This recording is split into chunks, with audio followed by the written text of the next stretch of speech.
मित्रों, आपके अपने ही यूट्यूब चैनल में आपका बहुत बहुत स्वागत है। कल हमने आपको दिखाया था रीजनिंग का ही, लेकिन दिखाए थे प्रैक्टिस सेट 8, लेकिन आज हम आपके लिए लेकर आ गए हैं प्रैक्टिस सेट 9। हम निरंतर आपको मैथ रीजनिंग दोनों को बैलेंस करके चलते जा रहे हैं। 9 तक हमने आपको मैथ दिखाया था और 9 लेकर आ गए रीजनिंग का। उम्मीद है आप सब अच्छे से तैयारी एकदम दिल लगा के कर रहे होंगे और इसीलिए हम निरंतर आपको वीडियो भी देते जा रहे हैं। ध्यानपूर्वक देखिए, हमें उम्मीद है ध्यानपूर्वक जो लोग भी देखते होंगे, बड़ा सेट जब मारते होंगे ना, तो ये क्वेश्चन टच करता होगा तो उनके लिए मददगार ये वीडियो हो जाता होगा। तो बिना विलंब किए चलते हैं हम लोग अपने प्रश्न पर। देखिए, रीजनिंग का ये पहला प्रश्न हमने यहां से उठाया है। दिया है 5 छात्र साइकिलिंग प्रतियोगिता में भाग लिया। रॉबर्ट, यहां से देखिए, ये रोबर्ट मोनिस से पहले लेकिन गुंजन के बाद है। रोबर्ट जो है वो मोनिस से पहले है लेकिन गुंजन के बाद है। इसका मतलब कि गुंजन यहां सबसे आगे, उसके बाद रोबर्ट दे दीजिए, उसके बाद मोनिस दे दीजिए। फिर कहा है कि अनिल सुनील से पहले है। अनिल जो है वो सुनील से पहले है। यहां थोड़ा सा और नजदीक लिखते हैं, अनिल सुनील से पहले है लेकिन मोनिस के बाद है। देखिए सेट कर गया। एक लाइन तो लिखे कि ये हमारा क्या आर था, आर हमारा रोबर्ट मोनिस से आगे लेकिन गुंजन के पीछे है। अनिल जो है सुनील से आगे और मोनिस के पीछे। देखिए ऐसे ही ये लोग दौड़ रहे हैं, ऐसे ये लोग दौड़ रहे हैं, ये सबसे आगे हमने आगे से पीछे रो लगा दिया। अब कहा है प्रतियोगिता किसने जीती। जो सबसे आगे है वही ना प्रतियोगिता जीतेगा, और सबसे आगे गुंजन है, इसलिए आपको अपना आंसर दे देना है गुंजन। अब बहुत सारे लोग इसको जब सीट में था ना तो इसे लंबा करके लगा रहे थे कि ऊपर से, अरे प्रतियोगिता ऐसे होता है साइकिलिंग का, प्रतियोगिता ऐसे होता है सीधे। तो इस तरीके से लगाएंगे, पता चलेगा सबसे आगे कौन है और सबसे पीछे कौन है। कभी कभी तो बीच में भी पूछ दिया जाता है कि बीच में कौन है, तो बीच में है मोनिस। अब तो जब एक बार लाइन लग जाएगा तो आगे पीछे अगल बगल तो नहीं है, आगे पीछे आरोही क्रम में अवरोही क्रम में आप आसानी से निकाल सकते हैं। चलते हैं हम अगले प्रश्न पर। देखिए दिया है कि उस विकल्प का चयन करें जो दिए गए युग्म के अनुरूप हो। इसके अनुरूप कौन सा है? तो पहले यहां देखिए, C से D क्रमागत है, H से I ये भी क्रमागत है, लेकिन हम देखने लगे कि D से H के बीच कितने का है। तो D में E F G 3 छोड़ा है, यहां से 3 छोड़ दिया है, 3 लेटर, E भी छोड़ा है, F भी छोड़ा है और G भी छोड़ा है, उसके बाद H लिया है। तो सबसे पहले आपको देखना है क्रमागत कौन सा है, दोनों के बीच में 3 गैप कहां डाला गया है।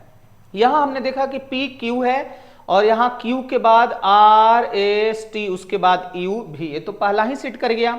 जब पहला ही सेट कर गया तो आप आंसर दे दीजिए A नंबर। ऐसे ही होता है, दही वगैरह खा के जाएंगे ना तो आपका पूरा एकदम शुभ होगा, तो फर्स्ट में ही मिल जाएगा। दही खा के ना जाएंगे तो चल जाएगा ये लास्ट में। तो सारा मिलाते आएंगे तो लास्ट में जाकर D नंबर आपका आंसर बनेगा। चलते हैं हम लोग अगले प्रश्न पर।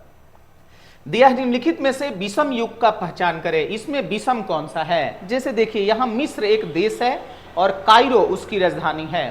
थोड़ा जीके का भी नॉलेज यहां होना चाहिए। अब पता नहीं है कि मिस्र का राजधानी कहां है तो गड़बड़ा जाएगा, या फिर कायरो क्या है, तो मिस्र का ये राजधानी है। वैसे ही ग्रीस का राजधानी है एथेंस, वैसे ही इटली का राजधानी है रोम। इराक का राजधानी नहीं, इराक का ये मुद्रा है दिनार।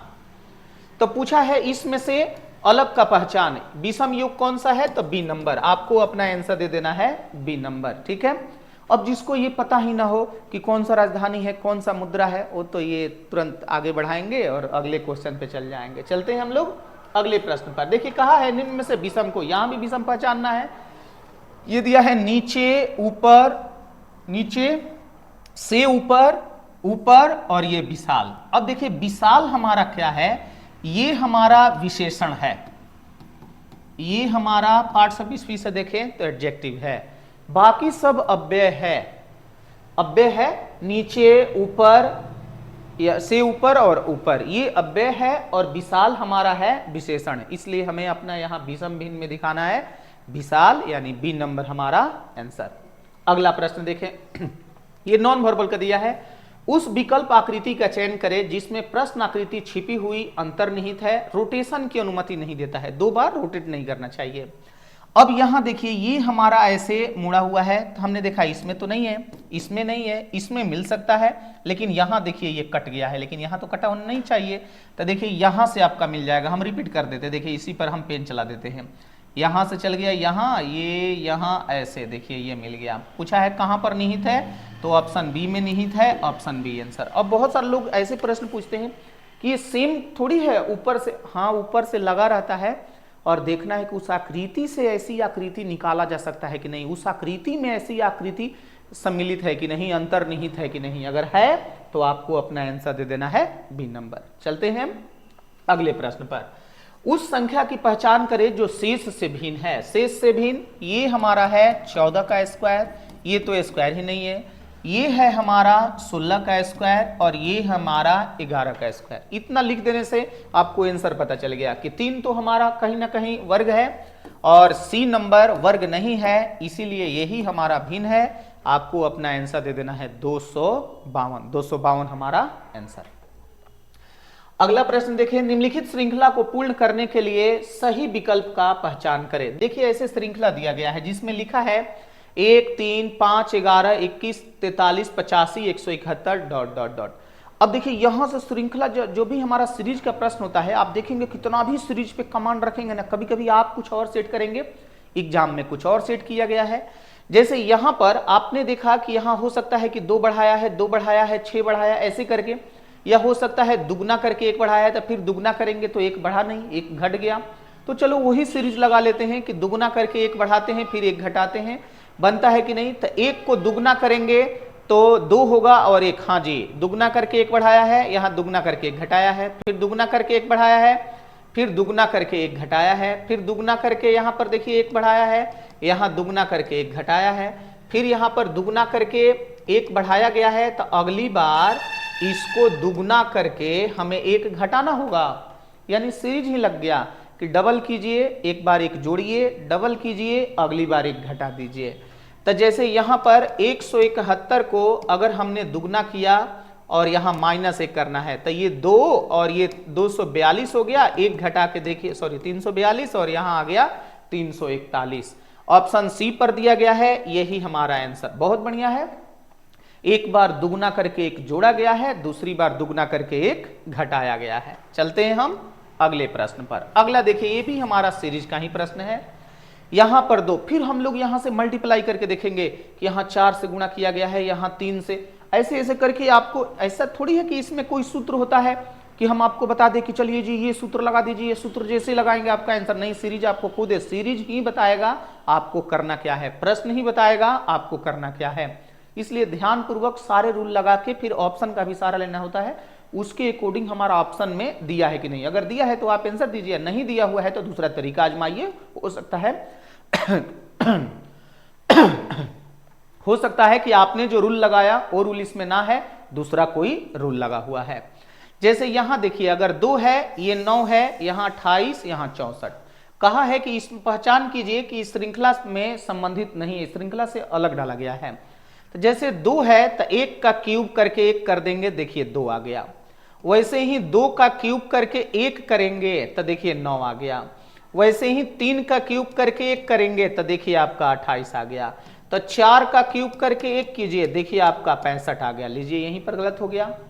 लेकिन वैसे ही यहां पर आप देखिए 5 का क्यूब पर करके 1 कीजिए, 126 आएगा। वैसे ही 6 का क्यूब करके 1 कीजिए, 217 आएगा। 7 का क्यूब प्लस 1 कीजिए तो ये आपका 344 आएगा। ऐसे ही पूरा ये 8 का क्यूब प्लस 1 कीजिए, 8 का क्यूब प्लस 1 तो ये आपका 513 आएगा। यानी अलग क्या है, तो अलग इसमें 64 है और आपको भिन्न बताना है, इसलिए आपका आंसर बन के आ गया 64 हमें आंसर अपना दे देना है।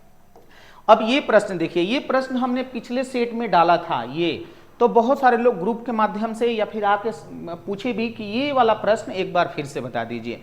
हमें लगा कि शायद आपका भी डाउट होगा, इसलिए हम इस प्रश्न को भी इंक्लूड कर लिए, इसको भी बता देते हैं। ये हमारा लॉजिकल प्रश्न होता है, जो हम आपको लॉजिक के 5 चैप्टर पढ़ाते हैं, उसी में ये हमारा प्रश्न होता है कथन और निष्कर्ष वाला। हम देखिए ऊपर ये कथन दिया गया है, ये कथन है। कथन में कहा गया है जापान में काम करने वाले सभी वैज्ञानिक प्रतिभाशाली है। हमने कहा था कि जापान में अगर वो काम करते हैं तो ऐसा थोड़ी है कि सिर्फ जापानी के होंगे, कुछ अमेरिका से आए होंगे, कुछ साउथ अफ्रीका से आए होंगे, कुछ भारत से आए होंगे, कुछ पाकिस्तान से आए होंगे, अलग अलग देशों से भी वैज्ञानिक जा सकते हैं। लेकिन काम जितने भी लोग कर रहे हैं सभी प्रतिभाशाली हैं। कुछ चीनी वैज्ञानिक जापान में काम कर रहे हैं। अब चलिए, कुछ चीनी वैज्ञानिक जापान में अगर काम कर रहे हैं तो हो सकता है कि उसमें सभी पर प्रतिभाशाली हो सकता है उसमें कुछ हो, लेकिन कुछ ना कुछ तो उसमें होगा, क्योंकि यहाँ पर सभी वैज्ञानिक जितने भी काम कर रहे हैं वो सभी, तो जापान से जब लोग गए हैं तो भी चीन के लोग जब जापान में गए हैं तो भी प्रतिभाशाली हो गए। अब निष्कर्ष में कहा है कोई भी चीनी वैज्ञानिक प्रतिभाशाली नहीं है। हमने आपको बताया था कि दो सकारात्मक का कभी नकारात्मक निष्कर्ष नहीं निकलता। ऊपर देखिए दोनों में से किसी में नहीं है, तो यहां नहीं लगा रहेगा ना, तो आपको काट देना है, ये आंसर हो ही नहीं सकता। दो सकारात्मक स्टेटमेंट से एक निगेटिव कंक्लूजन कभी बनता नहीं है, इसलिए ये हमारा गलत हो गया। कुछ प्रतिभाशाली चीनी वैज्ञानिक जापान में काम कर रहे हैं। हाँ जी, यहां तो दिया है कि कुछ चीनी जो वैज्ञानिक हैं वो जापान में काम करने गए हैं, वही यहां पर निष्कर्ष है, इसलिए हमारा ये क्या हो गया, 2 नंबर सही हो गया। नीचे कहा है सभी प्रतिभाशाली वैज्ञानिक जापानी है। जब ऊपर यहां से कह दिया गया है कि चीनी लोग भी गए हैं, तो सभी जापानी कैसे हो गए? चलो और देश का नहीं हो, तो चीन का लिखा है तो चीन का तो है ना इसमें, इसलिए यहां पर सभी लगाना गलत हो जाएगा। यही रहता कि कुछ प्रतिभाशाली वैज्ञानिक जापानी हैं, तो हर हाल में ये सही होता है, यही हमने बताया था। तो इसको हम लोग उस समय सही, लेकिन सभी लगा दिया है इसलिए गलत, क्योंकि यहां तो स्पष्ट कहा है कि कुछ चीनी वैज्ञानिक जापान में गए हैं। जब जापान में चीनी घुस ही गया तो सभी जापानी होगा कहां से, इसलिए ये हमारा गलत। कुछ चीनी वैज्ञानिक प्रतिभाशाली है। हाँ जी, देखिए यहां से कुछ चीनी वैज्ञानिक जब जापान में गए हैं और जापान में रहने वाले सभी प्रतिभाशाली हैं, तो चीन के जो गए हैं वो भी प्रतिभाशाली हो गए, इसलिए 2 नंबर और 4 नंबर हमारा आंसर जो ऑप्शन बी पर दिया था। तो यही हमने बताया था कि ऑप्शन बी हमारा आंसर होगा। और साथ ही ये हमने वीडियो देखिए, हमने रीजनिंग का बना के रखा है, उसमें वीडियो सेक्शन में जाइए और वहां से जाके देखिए, आपका ये चैप्टर भी मिल जाएगा। फिर भी अगर डाउट हो, किसी भी क्वेश्चन में डाउट हो, आप हमें बस सूचना पहुंचा दीजिए, हम वीडियो के माध्यम में प्रयास कर रहे हैं कि आपको अच्छी तरह से संतुष्ट कर दे। फिलहाल आज के वीडियो में इतना ही रहने देते हैं। बहुत बहुत धन्यवाद आपको, फिर मिलेंगे हम लोग अगले वीडियो से। राधे राधे जी, बाय।